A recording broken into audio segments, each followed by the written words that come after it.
મારા એન્ડ કાર્ય ચેનલમાં સ્વાગત છે। આજે આપણે એવી વસ્તુ બનાવીશું જે કેફેમાં પણ મળે છે અને એ વસ્તુનું નામ છે કોકો શેક અને એ આપણે એકદમ સિમ્પલ ઇન્ગ્રેડિયન્ટ્સથી બનાવીશું। તો તમારે મારું એક કામ કરવું પડશે, તમારે મારા વિડિયોને લાઈક કરવું પડશે, સબસ્ક્રાઇબ કરવું પડશે અને કમેન્ટ આપવાનું ભૂલતા નહીં। તો ચલો હવે આપણે બનાવીએ।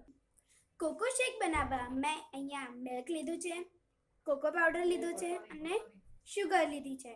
તો ચલો હવે આપણે બનાવીએ। તો એના માટે હવે હું એક કન્ટેનરમાં મિલ્ક પોર કરી લઈશ। મેં અહીંયા 500 ml મિલ્ક લઈ લીધું છે। હવે હું 3 to 4 સ્પૂન શુગર નાખીશ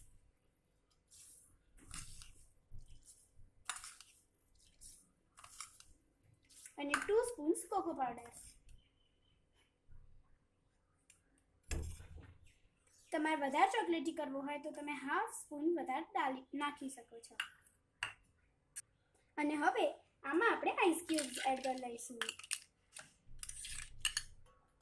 એટલે આપણો શેક એકદમ કોલ્ડ થઈ જાય।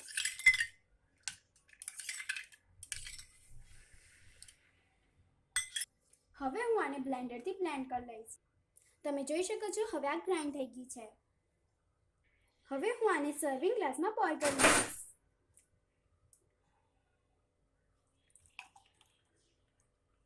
વાવ, કેટલો મસ્ત લાગે છે। તમે જોઈ શકો છો આ કેટલો યમી બન્યો છે। હવે હું આને ગાર્નિશ કરવા ક્રશ ડ્રાય ફ્રૂટ્સ અને કોકો પાવડર કરીશ। તો મારી પર ક્રશ ડ્રાય ફ્રૂટ્સ એડ કરી લો।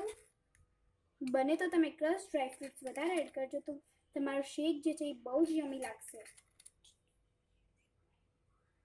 અને હવે કોકો પાવડર નાખીશું। વાવ, તમને જો મારા કોકો પાવડરની રેસીપી ગમી હોય તો પ્લીઝ આ વિડીયોને શેર, સબસ્ક્રાઇબ અને લાઈક કરજો। કોમેન્ટ આપવાનું ભૂલતા નહીં। Bye bye.